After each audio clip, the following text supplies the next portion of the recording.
Halo, assalamualaikum warahmatullahi wabarakatuh, teman-teman. Ketemu lagi dengan saya. Sekarang saya akan sharing tentang ANOVA, Analysis of Variant.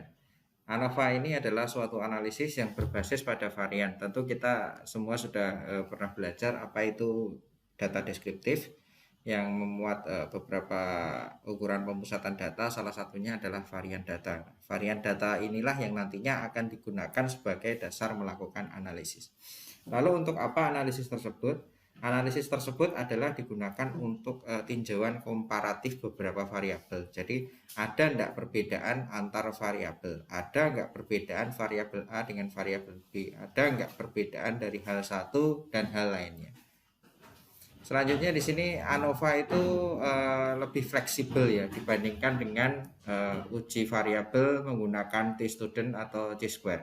Fleksibelnya karena apa? Karena dalam satu kali uji dengan menggunakan ANOVA itu bisa melibatkan banyak variabel. Di sini kenapa saya sharing tentang ANOVA, dan ANOVA ini selama ini saya menggunakan relatif powerful lah untuk menguji perbedaan antar dua data variabel. Oke, selanjutnya tapi harus ada asumsi awal ya, bahwa ketika kita melakukan analisis itu kan data itu kita harus memastikan bahwa data itu memenuhi asumsi-asumsi terlebih dahulu. Yang pertama, data harus berdistribusi normal. Yang kedua, pengambilan sampel dilakukan secara random. Kenapa demikian?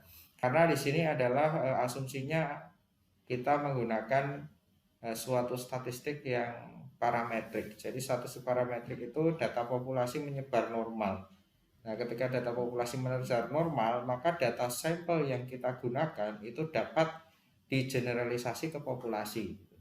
Jadi data sampel yang kita gunakan itu bisa digeneralisasi untuk kondisi populasi. Contohnya misal ketika kita ingin merasakan suatu sup itu enak atau tidak, itu kita cukup mengambil 1 sendok airnya saja atau 1 sendok kuahnya saja, kita minum. Jika itu enak, maka keseluruhan sup itu kemungkinan besar juga akan enak. Nah, seperti itu contohnya. Karena ujung-ujungnya adalah generalisasi, maka data harus normal dan sampel diambil secara random. Apa itu random? Tentu masih ingat ya, acak ya, acak, tidak ada pemilihan khusus.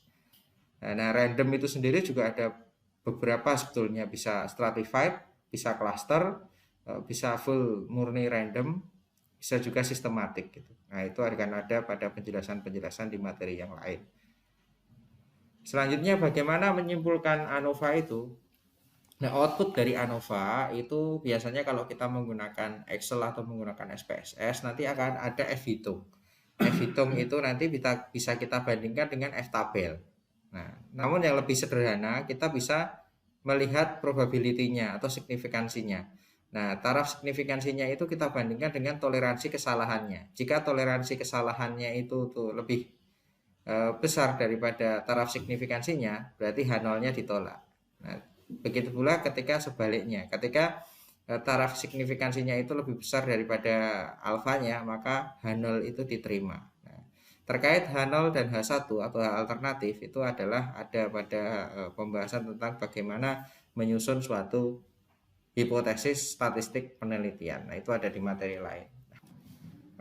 Berikut adalah contoh penelitian yang menggunakan analisis varian. Yang pertama, coba kita perhatikan di situ ada perbedaan nilai indeks massa tubuh member senam aerobik dan senam yoga di Sanggar Senam Albinajaya. Di situ kita lihat bahwa satu kata kuncinya adalah perbedaan. Yang kedua, ada dua kelompok. Yang pertama adalah kelompok member senam aerobik, yang kedua adalah kelompok senam yoga.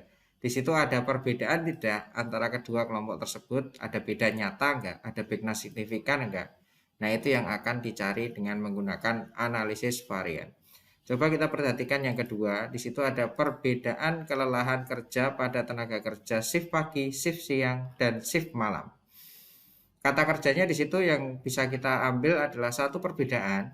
Yang kedua ada shift pagi, ada shift siang, ada shift malam. Jadi kita akan melakukan kajian atau mengidentifikasi ada nggak perbedaan pada 3 kelompok besar tersebut. Nah, pada proses untuk mencari perbedaan tersebut dengan statistik, nah kita bisa gunakan metode analysis of variance.